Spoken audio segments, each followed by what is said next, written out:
નમસ્કાર વિદ્યાર્થી મિત્રો, સત્વા બાબા વિદ્યા સંકુલ વતી હું ભાવેશ વાળા આપ સર્વે વિદ્યાર્થી મિત્રોનું હાર્દિક સ્વાગત કરું છું. ચેપ્ટર 1 સજીવ વિશ્વની અંદર આપણે આગળ વધીએ. તો આપણે છેલ્લે કંઈક અભ્યાસ કરેલો એના થોડાક મુદ્દા લખું. શું અભ્યાસ કરેલો? વર્ગીકરણના સાધનો.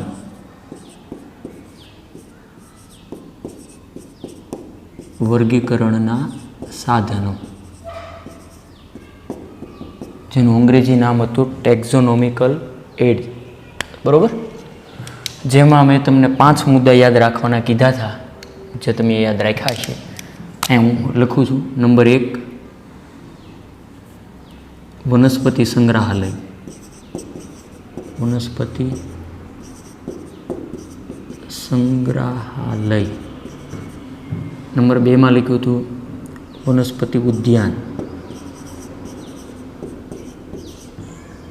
નંબર 3 માં આવશે મ્યુઝિયમ. નંબર 4 માં આવશે પ્રાણી ઉદ્યાન. અને નંબર 3, 4 અને નંબર 5 માં આવશે ઓળખ ચાવી. ઓળખ ચાવી. છેલ્લા લાસ્ટ લેક્ચરની અંદર તમે વનસ્પતિ સંગ્રહાલય વિશે ડિટેલમાં જોઈ ગયા. શું જોયું હતું? વનસ્પતિ સંગ્રહાલય એટલે હર્બેરિયમ. બરાબર? જ્યાં વનસ્પતિના નિર્જીવ નમૂનાઓનો સંગ્રહ કરેલો હોય, જે આપણે એવી વાત કરી હતી. એમાં કેટલીક એવી પદ્ધતિ હતી કે જે પ્રાયોગિક, કે સૌપ્રથમ વનસ્પતિના નમૂનાને એકત્રીકરણ કરવાના, ત્યારબાદ દાબન કરવાના છે. બરાબર? ત્યાર પછી શુષ્કન, વિષાકતન, આરોપણ અને નામ નિર્દેશન. અને હર્બેરિયમ પત્ર કે હર્બેરિયમ શીટ ઉપર તેનું સ્થાન વ્યવસ્થિત જળવાઈ રહે માટે દોરો કે છેલ્લા ટેપથી એને વ્યવસ્થિત રાખવાનું હતું. અને એને રિલેટેડ માહિતી, એટલે કે એકત્ર કર્યાની તારીખ, કુળ, બરાબર છે, એનું જીવશાસ્ત્રીય નામ વગેરે વગેરે એવી બધી ડિટેલ યાદ રાખેલી. બીજું છે વનસ્પતિ ઉદ્યાન, એટલે કે બોટનિકલ ગાર્ડન. બરાબર? એમાં બોટનિકલ ગાર્ડનની અંદર જીવંત નમૂનાઓ અને જે ટૂંકમાં જાળવવામાં આવે એનો ઉછેર કરવીને આવી કંઈક પદ્ધતિ યાદ રાખેલી. જેમાં આપણે કેટલાક ઉદાહરણો જોઈએ તો કે વિવિધ વિભાગો હોય, જેવા કે ફર્નરી છે, ગ્લાસ હાઉસ, કેક્ટસ હાઉસ, ઓર્કિડિયમ વગેરે વગેરે. ત્યારબાદ મ્યુઝિયમની વાત અહીંયા આપણે કરીશું આજે. બરાબર? નેક્સ્ટ લેક્ચરની અંદર આપણે લાસ્ટ લેક્ચરની અંદર પ્રાણી ઉદ્યાન પણ શીખી ગયા. પ્રાણી ઉદ્યાન એટલે કે ઝૂલોજિકલ પાર્ક. બરાબર? જેને પ્રાણી સંગ્રહાલય તરીકે પણ ઓળખી શકાય, કે જ્યાં પ્રાણીઓ રાખવામાં આવે. બરાબર? જે મનુષ્યની સીધી દેખરેખ હેઠળ પ્રાણીઓને સુરક્ષિત વાતાવરણની અંદર જે રાખવામાં આવતા હતા, તેને આપણે ઝૂલોજિકલ પાર્ક તરીકે ઓળખાયું હતું. અને ત્યાં પણ વિવિધ વિભાગો હતા કે સ્ટુડન્ટ અને સાયન્ટિસ્ટોને સંશોધન કરવું હોય તો એના માટે સગવડ ભરેલી અહીં વ્યવસ્થા હતી. અને છેલ્લો આજનો મુદ્દો છે ઓળખ ચાવી. બરાબર? તો આ 2 મુદ્દા આપણે બાકી રાખ્યા હતા, જેવા કે મ્યુઝિયમ અને બીજો છે ઓળખ ચાવી. આજના લેક્ચરની અંદર આ 2 મુદ્દા આપણે પૂરા કરશું એટલે આપણું ચેપ્ટર 1 ક્લિયર થઈ ગયું છે. બરાબર? ચેપ્ટર 1 આપણે જે પૂર્ણ જાહેર કરશું. આના પછી બરાબર ચેપ્ટર 1 બરાબર આજના લેક્ચરમાં પૂરું થાય પછીનો નેક્સ્ટ લેક્ચર છે એ નીટ પ્લસ રિવિઝન નામનું આવશે. લગભગ અંદાજે 2 લેક્ચરનું કામ છે એમાં. બરાબર? શોર્ટકટમાં રિવિઝન થઈ જશે. અને નીટની પ્રિપેરેશન મોટાભાગની અહીંયા થાય એ માટે નીટના 2 ક્લાસ લઈશ. એમાં થોડા ઘણા MCQ પૂછાઈ ગયેલા હોય, આવી પણ આપણે ચર્ચા કરીશું. બરાબર? એ આપણે ત્યારે નેક્સ્ટ લેક્ચરની અંદર જોઈશું. તો અત્યારનો આપણો આજનો મુદ્દો આપણે શરૂઆત કરીએ. મ્યુઝિયમ.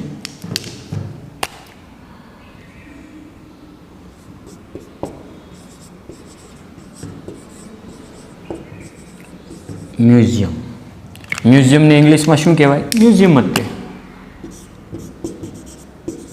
MUSC museum.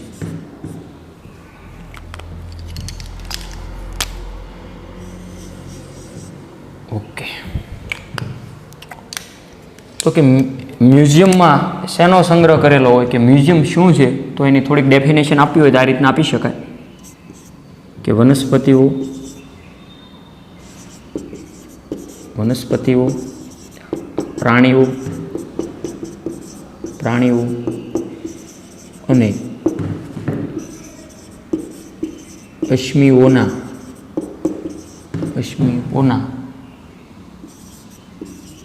નમૂનાઓને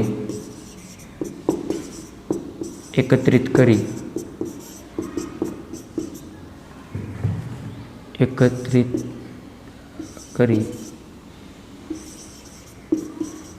અભ્યાસ અને સંદર્ભ માટે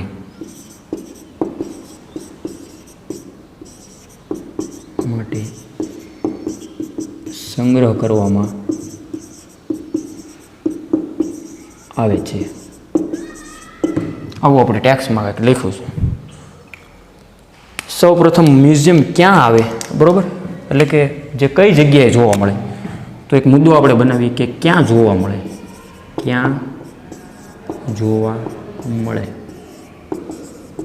તો એ પ્રશ્ન દરેકને થવો જ જોઈએ, ક્યાં જોવા મળે સાહેબ? તો કે શાળા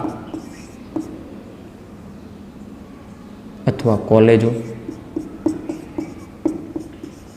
વગેરે. ઓકે. મ્યુઝિયમ, તો કે મ્યુઝિયમ મેં કીધું એમ સૌ પ્રથમ ક્યાં જોવા મળે? શાળા કે કોલેજ કક્ષાએ જોવા મળે. તો કે મ્યુઝિયમમાં શું હોય, બરાબર? કેમ આપણે વનસ્પતિ સંગ્રહાલયમાં નિર્જીવ વનસ્પતિ હતી, વનસ્પતિ ઉદ્યાનમાં જીવંત વનસ્પતિ હતી, જ્યારે પ્રાણી ઉદ્યાનમાં જીવંત પ્રાણીઓ હતા, બધા બંધના અવસ્થામાં. હવે મ્યુઝિયમની અંદર શું હોય? તો કે મ્યુઝિયમની અંદર વનસ્પતિઓ હોય, બરાબર? વનસ્પતિ કે પ્રાણી કે અશ્મિઓના નમૂનાઓ અહીંયા હોય, બરાબર? જે કેવા છે નમૂનાઓ? અહીંયા જીવંત કોઈ નમૂના નથી, એ ખાસ યાદ રાખવાનું છે. આ બધા નમૂનાઓ છે એ નિર્જીવ નમૂનાઓ હોય, બરાબર? નિર્જીવ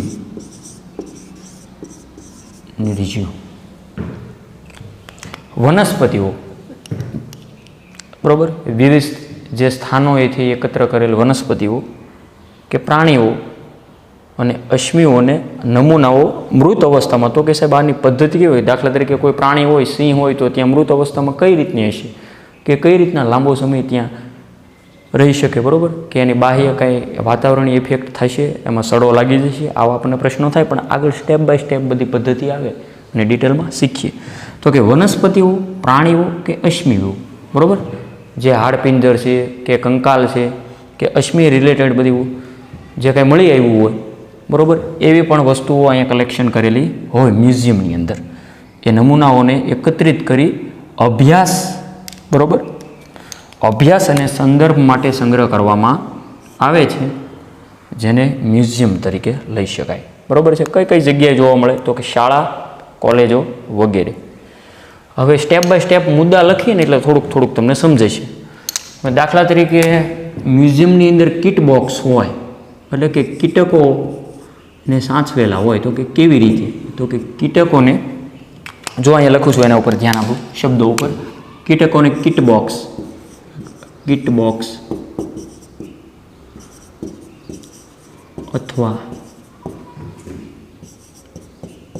અથવામાં આવશે કાચની શીશી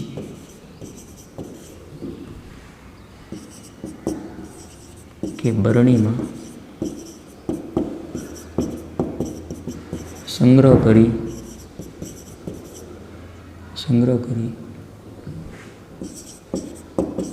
સંગ્રાહક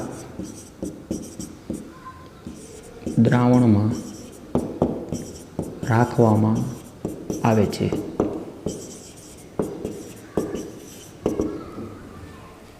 જો અહીંયા મેં લખ્યું કે કીટકો, તો કે કીટકો હોય, દાખલા તરીકે વંદો છે, બરાબર? તો કે કીટકોને મ્યુઝિયમની અંદર કઈ રીતે સાચવેલું હોય? દાખલા તરીકે એનો મૃત નમૂનો હોય, દાખલા તરીકે કોઈ વંદો છે, એ વંદાને સૌપ્રથમ મૃત કરવામાં આવે, બરાબર? એને પિન મારી દેવાની ધીમેકથી, અથવા મૃત હોય આપણે એવું માની લઈએ, બરાબર? દાખલા તરીકે મૃત વંદો આપણને મળી આવ્યો હોય તો એને સાચવી રાખવો હોય મ્યુઝિયમમાં, તો કે સૌપ્રથમ વંદાની કીટ બોક્સની અંદર પણ સંગ્રહ થાય. દાખલા તરીકે કેવું હોય?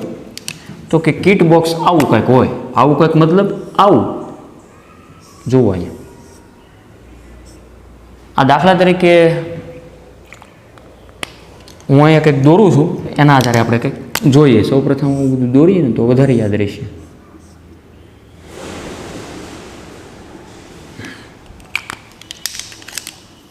આ વંદો છે એવું માની લો, બરોબર.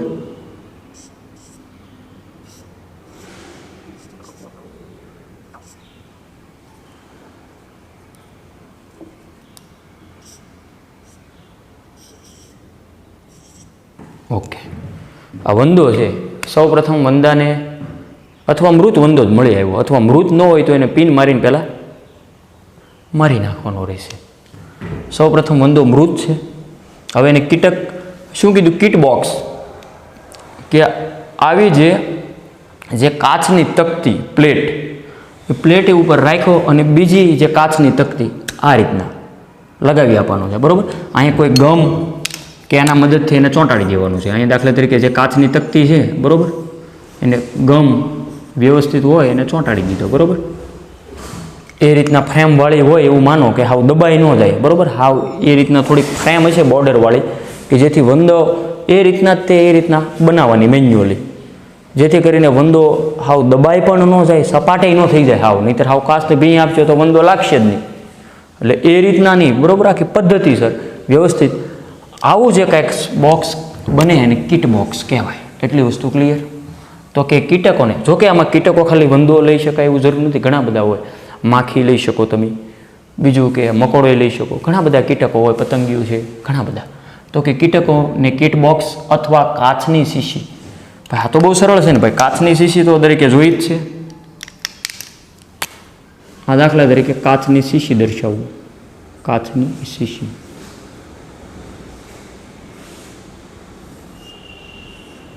બરોબર. અથવા બરણી, આપણે મોટી બરણી લઈ લઈએ.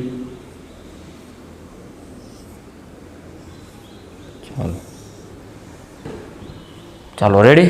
શું કીધું? કે કાચની શીશી કે બરણીની અંદર સંગ્રહ કરવામાં આવે છે, બરોબર. શેનો સંગ્રહ? તો કે કીટકોનો. હવે બરણી હોય તો દાખલા તરીકે અહીંયા મેં દર્શાવ્યું તો કે આ બરણીની અંદર મેં કીટક અહીંયા દર્શાવ્યું હોય, એઠી આમ આ રીતના હોય તળિયો તો દેખાય પણ નહીં સહેલાઈથી. એટલા માટે દાખલા તરીકે અહીં જે પૂઠું હોય, આ રીતના પૂઠું મૂક્યું, અને આ જે પૂઠાની ઉપર કીટક હોય, કે દાખલા તરીકે દેડકો છે કે જે કાંઈ અન્ય હોય, બરાબર, આ રીતના એ જોઈ શકાય. આ ગમે ફોર એક્ઝામ્પલ XYZ, બરાબર. આ રીતના એને દોરાથી બાંધેલું હોય એવું માની લો તો, બરાબર. કે કોઈ લાકડાની પટ્ટી છે, લાકડાની પટ્ટી હોય એને બરણીની અંદર કે શીશીની અંદર પહેલાં ધીમેથી મેકી દેવાની છે અને આમાં આડી કરી આપવાની છે ક્રોસમાં, જેથી પછી એનું સ્થાન હલશે નહીં, બરાબર. તમે હલાવશો નહીં ત્યાં સુધી મેન્યુઅલી. હવે એના ઉપર કીટક જે કાંઈ હોય એને આ રીતના લગાડી દો એટલે એ દેખાશે વ્યવસ્થિત. અથવા કોઈ થોડોક જે કીટકનો મોટો નમૂનો હોય, મેં કીધું એમ, દાખલા તરીકે દેડકો પણ લઈ શકાય, અથવા અન્ય સજીવ જે કાંઈ આવતા હોય, માછલી છે, આપણે માછલી જ લઈએ, કે એક માછલી દર્શાવવું.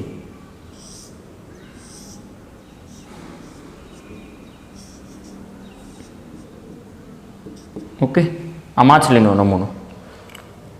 અહીંયા કીટ બોક્સ અથવા કાચની શીશી કે બરણીમાં સંગ્રહ કરી, શું કીધું? સંગ્રાહક દ્રાવણ. સંગ્રહ કરી સંગ્રાહક દ્રાવણમાં રાખવામાં આવે છે. સંગ્રાહક દ્રાવણ આપણે અહીંયા પહેલાં ભરી દઈએ તો કે આ જે કાચની શીશી કે બરણીમાં સંગ્રાહક દ્રાવણ આપણે ભરી દીધું. આ સંગ્રાહક દ્રાવણ તરીકે મિત્રો મોટા ભાગે જે તમારે યાદ રાખવાનું છે શબ્દ ફોર્મેલિન હોય. શું હોય? ફોર્મેલિન નામનું દ્રાવણ હોય, જેથી નમૂનો છે લાંબા સમય સુધી સાચવી શકાય, સડો ન લાગે, બરાબર. અને આ બરણીનું ઢાંકણ છે એક સીલ કરેલું હોય, બરાબર. સહેલાઈથી ખુલે એ રીતના કોઈ જે ફેવિકિક કે વગેરે આવો કોઈ હેવી સોલ્યુશન હોય એનાથી મદદથી સીલ કરેલું હોય. હવે શાળા કે કોલેજોમાં આવું રાખવામાં આવતું હોય, તમે તમારી શાળામાં પણ આવા વિવિધ નમૂના જોયા હશે, બરાબર. આગળ તમે કોલેજ કરશો તો પણ જોશો, બરાબર. BScમાં પણ આવું આવે જ છે, બરાબર. એમાં જે લેબોરેટરી હોય છે, પ્રયોગશાળા બાયોલોજીની, એમાં આવા બધા મોડલ્સ મૂકેલા હોય. તો શું કીધું? ક્યાં જોવા મળે? તો કે શાળા કે કોલેજોમાં જોવા મળે. હવે દાખલા તરીકે આવા બધા નમૂનાઓ હોય, ઘણી બધી વનસ્પતિને પણ આ રીતના આમાં નમૂના હોઈ શકે, બરાબર. બીજી વાત કરીએ, તો કે સસ્તનો કે પક્ષીઓ, એના માટેની એક પદ્ધતિ છે જે ખાસ યાદ રાખવા જેવી છે, સ્ટફિંગ પદ્ધતિ દ્વારા સાચવવામાં આવે છે. હવે સસ્તન અને પક્ષી કોને કહેવાય એ મારે ડેફિનેશન આપવાની જરૂર નથી. આપણે આગળ સસ્તન જોઈ ગયા, બરાબર, કે બચ્ચાને જન્મ આપીને પક્ષીઓ, એ તો તમને ખ્યાલ જ છે. તો કે સસ્તન અને પક્ષીઓ, દાખલા તરીકે સસ્તનની અંદર હું સિંહનું ઉદાહરણ લઉં અને પક્ષીની અંદર કોઈ પણ તમે ઉદાહરણ લ્યો, બરાબર, દાખલા તરીકે ચકલી કે કબૂતર, પોપટ વગેરે વગેરે. તો કે સસ્તનને સ્ટફિંગ પદ્ધતિ દ્વારા સાચવવામાં આવે. તો કે સ્ટફિંગ પદ્ધતિ એટલે શું? જો દાખલા તરીકે સ્ટફિંગ પદ્ધતિને આમાં કોઈ બરણીમાં રાખવાનું નથી કે શીશીમાં કે કિટ બોક્સમાં રાખવાનું નથી. દાખલા તરીકે સિંહ છે, લાયન, બરાબર છે, પેન્થેરા લિયો વૈજ્ઞાનિક નામ.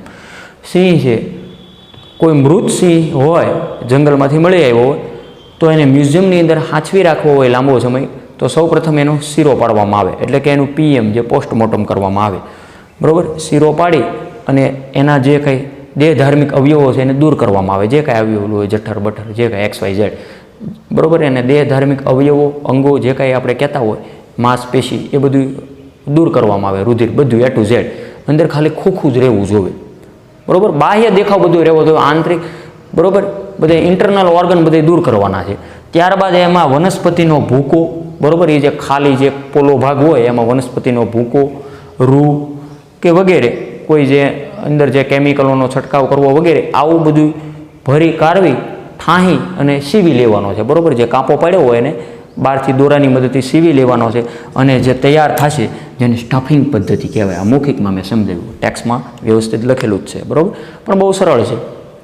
આટલી વસ્તુ ક્લિયર? શોર્ટમાં જોઈ લઈએ એનું રિવિઝન. તો કે વર્ગીકરણના સાધનોની અંદર આપણે મ્યુઝિયમ, જો હવે બધી વસ્તુ અહીંયા જ યાદ રાખવાનો આપણે પ્રયત્ન કરવાનો. તો કે વનસ્પતિ, પ્રાણી કે અશ્મિઓ, હાડપિંજર, બરાબર. ઘણીવાર તમે શાળામાં પણ હાડપિંજર જોયું હશે, બરાબર, જે કાચના બોક્સમાં રાખેલું હોય હાડપિંજર, માનવનું દાખલા તરીકે હાડપિંજર હોય તો કે ખોપરી વગેરે વગેરે, આવું તમે જોયું હોય. આવા બધા અશ્મિઓ કે કંકાળનો પણ કેટલીક વાર સંગ્રહ થયેલો હોય. વનસ્પતિ, પ્રાણીઓ અને અશ્મિઓના નમૂનાને એકત્રિત કરી અભ્યાસ અને તેને રિલેટેડ જે કંઈ માહિતી જોતી હોય સંદર્ભ માટે સંગ્રહ કરવામાં આવે. ક્યાં જોવા મળે? શાળા કે કોલેજોમાં. જો કે શાળા કક્ષાએ તો કે પ્રાથમિક પ્રકારના મ્યુઝિયમ હોય, બરાબર, ત્યાં એટલા બધા ખાસ હેવી નહીં હોય. તો કે કોલેજોમાં તો કે આના કરતાં વધારે સગવડ ભરેલા મ્યુઝિયમ હશે. આનાથી વગેરે તો કે યુનિવર્સિટી કક્ષાએ પણ મ્યુઝિયમ હોય, બરાબર, જે તે વિસ્તાર ઉપર ડિપેન્ડ કરે, બરાબર. કઈ જગ્યાએ મ્યુઝિયમ છે એ વધારે વિશાળ કક્ષાનું હોય તો વધારે હેવી નમૂનાઓ હશે. કીટકો તો કે કિટ બોક્સ અથવા કાચની શીશી કે બરણીમાં સંગ્રહ કરી સંગ્રાહક દ્રાવણ એટલે કે ફોર્મેલિનમાં સંગ્રહ કરવામાં આવે. અને મોટા કદના પક્ષીઓ કે સસ્તનોને સ્ટફિંગ પદ્ધતિ દ્વારા સાચવવામાં આવે, બરાબર. આવું તમે શાળા કોલેજે જોયું હોય તો ખ્યાલ હશે, ન જોયું હોય તો તમે આગળ ભવિષ્યમાં પણ જોશો. કે દાખલા તરીકે સસ્તન મેં કીધું, સિંહના બધા ઇન્ટરનલ ઓર્ગન બધા કાઢી લેવામાં આવે, એમાં વનસ્પતિનો ભૂકો, રૂ કે એ રીતના આવું બધું ભરી અને સીવી લેવામાં આવે. આંખે પણ કાઢી લેવામાં આવે, આંખની જગ્યાએ લગોઠી આવે, બરાબર, એવું લગાડેલું હોય. આમ બાકીનો બાહ્ય દેખાવ બહારથી સિંહ જ હોય, બરાબર, ને એ રીતના ઉપરથી કેમિકલનો છંટકાવ કરવો હોય જેથી એની દુર્ગંધ આવે નહીં અને લાંબો સમય સુધી સાચવી શકાય. નેક્સ્ટ મુદ્દો જોઈએ, ઓળખ છાવી. ઓળખ છાવી એટલે કે આઈડેન્ટિફિકેશન કી. જોઈએ શું કહેવા માંગે. ઓળખ છાવી એ ઓળખ વિધિ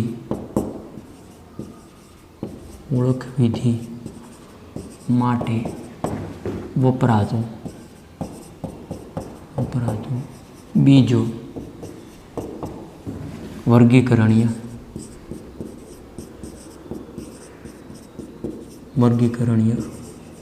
આધાર છે. જો ટેક્સ્ટની પ્રથમ લાઈન આ મુદ્દામાં જે લખેલી છે, ઓળખ છાવી, તો કે ઓળખવા માટેની ચાવી, આનું ગુજરાતી આવું થાય. તો કે ઓળખ છાવી એ ઓળખ વિધિ, બરાબર, તમે ઓળખી શકો એ હેતુ માટે ઓળખ વિધિ માટે વપરાતો બીજો વર્ગીકરણીય આધાર છે. દાખલા તરીકે શું કહેવા માગે એનું થોડું આપણે કંઈક સમજવાનો પ્રયત્ન કરીએ. કે વનસ્પતિઓ હોય કે પ્રાણીઓ હોય. હું અહીં શોર્ટકટમાં થોડુંક એક્સ્ટ્રા સમજાવું. વનસ્પતિઓ હોય કે પ્રાણીઓ હોય, બરાબર. એને તમારે ઓળખવા હોય તો શેના આધારે ઓળખી શકો, બરાબર. એમાં કંઈક દાખલા તરીકે વનસ્પતિ જોઈ તો કે વનસ્પતિને લગતી કંઈક સમાનતા તો મળતી આવતી હોય કે નહીં. એટલે કે સમાનતા કે અસમાનતા ઓના આધારે આપણે એને ઓળખી શકીએ કે આને મારે કયા વર્ગની અંદર મેકવો, વનસ્પતિની અંદર વિભાગ કે વનસ્પતિ વિભાગમાં મેકવો કે પ્રાણી વિભાગમાં મેકવો, કોઈ પણ સજીવ, બરાબર. એટલે વનસ્પતિઓ હોય કે પ્રાણીઓ હોય કે દાખલા તરીકે વનસ્પતિ તમને મળી તો કે તમે જાણો છો, બરાબર, બાવળને દાખલા તરીકે ઓળખો છો તમે, તો કે બાવળ રિલેટેડ વનસ્પતિ હોય કે બાવળને કંઈક બાવળ જેવો કંઈક બીજો આપણને, તો કે બાવળ કરતાં એના પર્ણો મોટા મોટા છે દાખલા તરીકે, એ રીતના સાઇઝમાં ઘણા બધા હેવી હોય તો કે એની સમાનતા બાવળની હારે મળતી આવે, તમે એને બાવળના વર્ગની અંદર મેકવાનો પ્રયત્ન કરશો. અથવા નહીં મળતા આવે એટલે કે અસમાનતા હોય તો એ પ્રમાણે તમે એને વર્ગીકૃત કરશો. બીજો મુદ્દો લખીએ. ઓળખ ચાવી સામાન્ય રીતે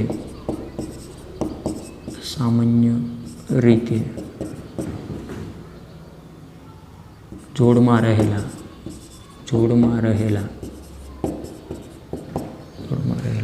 વિરોધાભાસી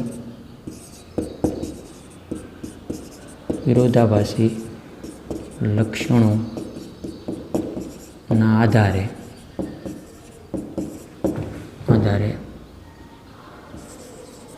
આપવામાં આવે છે જેને યુગ્મક કહેવાય, યુગ્મક કહે છે. આવું ટેક્સ્ટ બુકમાં લખ્યું. જો મારી સાથે સાથે સમજવાનો પ્રયત્ન કરો કે ઓળખ છાવી સામાન્ય રીતે જોડમાં રહેલા, બરાબર, શબ્દ જે અમુક યાદ રાખવા જેવો છે એને નીચે અંડરલાઈન કરું કે જોડમાં રહેલા વિરોધાભાસી લક્ષણોને આધારે આપવામાં આવે, બરાબર, ઓળખ છાવી જેને યુગ્મક કહેવાય છે. યુગ્મ એટલે જોડકું, બરાબર. જોડમાં રહેલા લક્ષણો દાખલા તરીકે કોઈ પણ સજીવ તમને મળ્યા, બરાબર, કે એની સમાનતા કે અસમાનતાના આધારે તમે ડિવાઈડ કરવાનો પ્રયત્ન કરશો, બરાબર. દાખલા તરીકે બે જ ઓપ્શન હોય, કાં આમાં કાં તો આમાં, કે આમાં કે આમાં, બરાબર. એ બે પૈકી કોઈ પણ એક, એટલે કે આનું પરિણામ ટેક્સ્ટ બુક મુજબ એવું લખ્યું કે આનું પરિણામ આવું આવી શકે. આનું પરિણામ કે ફક્ત એક જ વિકલ્પ સ્વીકાર્ય બને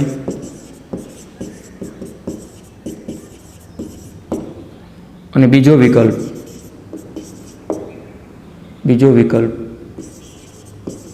અસ્વીકાર્ય બને. હવે દાખલા તરીકે તમે 11th સાયન્સમાં આવો તો તમને દાખલા તરીકે વિકલ્પો આપવામાં આવ્યા, બરાબર. ફોર એક્ઝામ્પલ કે બે વિકલ્પો, દાખલા તરીકે તમે સાયન્સ લીધું તો એ ગ્રુપ રાખવું કે બી ગ્રુપ, જો કે એ બી બંને રાખી શકાય. દાખલા તરીકે એવું માની લો, સપોઝ કે તમને બે જ ઓપ્શન આપવામાં આવ્યા, એ ગ્રુપ રાખવું કે બી ગ્રુપ રાખવું. હવે તમારે ચોઈસ કરવાની છે. જો તમારે સાયન્સ રાખવું છે, એ ગ્રુપ રાખવું કે બી ગ્રુપ રાખવું, તો કાં તો તમને મેથ્સ વધારે ફાવતું હશે એ રાખશો, બરાબર. બાયોલોજી એટલે કે વિજ્ઞાન વધારે તમારે ઇન્ટરેસ્ટિંગ હશે સબ્જેક્ટ, તો તમે બી ગ્રુપ રાખવાનો પ્રયત્ન કરશો. એટલે કે ફક્ત એક જ વિકલ્પ સ્વીકાર્ય બને, બીજો વિકલ્પ સ્વીકાર્ય બને નહીં, બરાબર. ટૂંકમાં ફાઇનલ, બરાબર. આજે ક્રિકેટમાં આવે ને સેમિફાઇનલ ને ફાઇનલમાં કોઈ પણ એક ટીમ જ સિલેક્શન થાય ને, વિન થાય, વિજેતા. એમાં અહીંયા ઓળખ છાવી સામાન્ય રીતે જોડમાં ભલે લક્ષણો આપણે લઈએ, બરાબર, કે જોડમાં રહેલા વિરોધાભાસી લક્ષણોના આધારે, બરાબર, જોડમાં રહેલા વિરોધાભાસી લક્ષણોના આધારે આપવામાં આવે છે જેને યુગ્મક કહેવાય, જોડકું. જો આ શબ્દો એકબીજાની સાથે કોમ્બિનેશન થાય અને ફક્ત એક જ વિકલ્પ સ્વીકાર્ય બને, બીજો વિકલ્પ અસ્વીકાર્ય બને. હવે અહીંયા ટેક્સ્ટમાં જે 4 મુદ્દા આગળ આવી રહ્યા છે એ ખાસ તમારે યાદ રાખવાના છે. એ 4 મુદ્દા હું અહીં લખવાનો પ્રયત્ન કરું છું. નંબર 1 જોઈએ અહીં મારી સાથે સાથે વનસ્પતિઓની યાદી.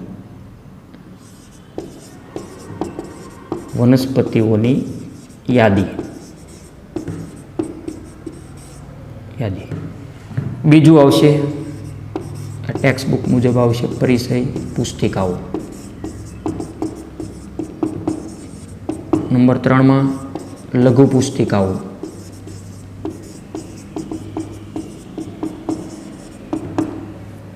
અને નંબર 4માં આવશે પદ્ધતિ સરની સૂચિઓ. જો કે આ વર્ગીકરણ ચાવી માટે અતિ મહત્ત્વના જે આ 4 પોઈન્ટ તમારે ખાસ યાદ રાખવાના છે. બરાબર છે, શાંતિથી જોવો અને યાદ રાખવાનો પ્રયત્ન કરવાનો. વનસ્પતિઓની યાદી, એના ઇંગ્લિશ નામ પણ તમારે યાદ રાખવાના છે. વનસ્પતિઓની યાદી જેને ફ્લોરા કહેવાય. બરાબર, ફ્લોરા, FLORA, ફ્લોરા. અને પરિચય પુસ્તિકાને મેન્યુઅલ કહેવાય, મેન્યુઅલ્સ. બરાબર, લઘુ પુસ્તિકાઓને મોનોગ્રાફ્સ કહેવાય, મોનોગ્રાફ્સ. અને જે પદ્ધતિસરની સૂચિઓ જેને કેટાલોગ્સ કહેવાય, કેટાલોગ્સ.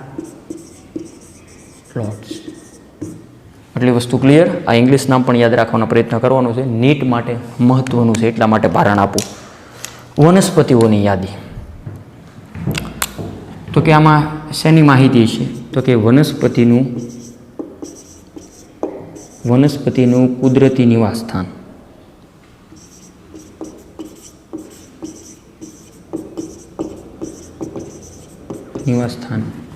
કે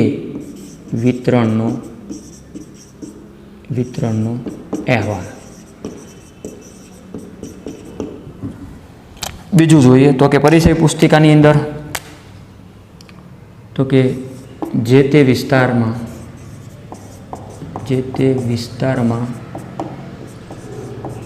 જાતિઓના નામની ઓળખ.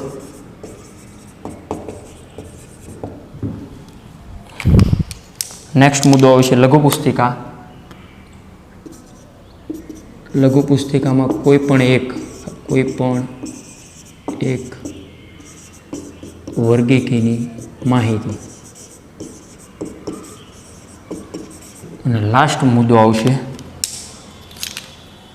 વિસ્તૃત માહિતી.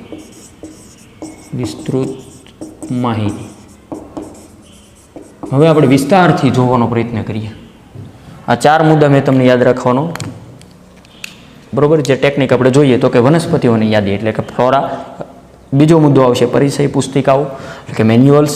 નંબર 3માં લઘુ પુસ્તિકાઓ એટલે કે મોનોગ્રાફ્સ. અને નંબર 4માં પદ્ધતિસરની સૂચિઓ એટલે કે કેટાલોગ્સ. તો કે આ જે મેં અહીંયા 4 વસ્તુ લખી એમાં પહેલું વનસ્પતિઓની યાદી એટલે કે અહીંયા એક એવી બુક છે કે જેમાં વનસ્પતિ રિલેટેડ જ માહિતી હોય. વનસ્પતિઓની યાદી એટલે શું માહિતી છે એમાં? તો કે વનસ્પતિનું કુદરતી નિવાસસ્થાન અને તેનું વિતરણનો અહેવાલ લખેલો છે. દાખલા તરીકે ફોર એક્ઝામ્પલ કે કોઈ પણ એક વનસ્પતિ છે કે દાખલા તરીકે બાવળ, તો કે બાવળનું નિવાસસ્થાન કઈ જગ્યાએ છે? બરાબર, તો કે સામાન્ય રીતે શુષ્ક પ્રદેશમાં વધુ થાય. બરાબર, એનું વિતરણ તો કે કઈ કઈ જગ્યાએ હોય? રણ પ્રદેશમાં છે, ગુજરાતમાં છે, ઇન્ડિયામાં છે, કયા કયા દેશની અંદર છે? આ બધી તમામ માહિતી વનસ્પતિ રિલેટેડ હોય જેને વનસ્પતિઓની યાદી નામની બુકમાં સંગ્રહ કરેલો હોય. બરાબર, એટલે શોર્ટકટમાં વનસ્પતિનું કુદરતી નિવાસસ્થાન અથવા તેના વિતરણનો અહેવાલ રિલેટેડ માહિતી જોતી હોય તો વનસ્પતિ યાદી ફ્લોરાની અંદર તમને મળી રહેશે આ બુક્સની અંદર. બીજો મુદ્દો છે કે પરિચય પુસ્તિકાઓ એટલે બરાબર છે કે એના રિલેટેડ જે પરિચય આપે. શેના આપે? એટલે કે જે તે વિસ્તારમાં જાતિઓના નામની ઓળખ. જે તે વિસ્તાર, જો દાખલા તરીકે એક વિસ્તાર આપણે કલ્પના કરીએ, ગીર, સાસણ ગીર, તો કે સાસણ ગીરમાં કેટલી જાતિઓ જોવા મળે. બરાબર, દાખલા તરીકે સિંહની જાતિ કે વાઘની જાતિ જે કાંઈ હોય કે જે તે વિસ્તારમાં જાતિઓના નામની ઓળખ. આવી બધી માહિતી તમારે મેળવવી હોય તો પરિચય નામની પુસ્તિકા બુક્સની અંદર મળી રહેશે જેને મેન્યુઅલ્સ કહેવાય. એટલી વસ્તુ ક્લિયર? બહુ સરળ છે. નંબર 3માં લઘુ પુસ્તિકાઓ એટલે કે મોનોગ્રાફ્સ એટલે કે કોઈ પણ એક વર્ગીકીની માહિતી. આપણે જાતિથી સૃષ્ટિ સુધીનો ક્રમ જોયો તો જાતિ, પ્રજાતિ, કુળ, ગોત્ર, વર્ગ, વિભાગ કે સમુદાય અને સૃષ્ટિ. એમાં કોઈ પણ એકને વર્ગ તરીકે લઈ શકતા હતા કે વર્ગકી કહો કે ટેક્સોન. બરાબર, એટલે કે કોઈ પણ દાખલા તરીકે અહીંયા જાતિની વાત કરું તો બરાબર કે કોઈ પણ એક જાતિની તમને માહિતી મળી રહેશે. દાખલા તરીકે લીવો, સિંહ અથવા પેન્થેરા. દાખલા તરીકે પેન્થેરા પ્રજાતિની અંદર કઈ કઈ જાતિઓનો સમાવેશ થઈ શકે એવી બધી વિસ્તૃતમાં માહિતી મેળવવી હોય તો લઘુ પુસ્તિકાઓ.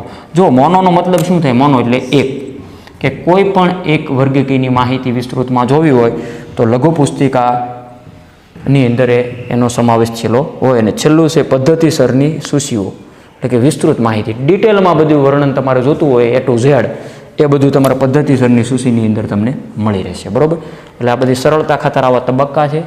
આ બધું આપણે વર્ગીકરણની અંદર આગળના જે આ બધા મુદ્દા હતા, બરાબર, વર્ગીકરણના સાધનોમાં, તો આ બધા વ્યવસ્થિત યાદ રહે.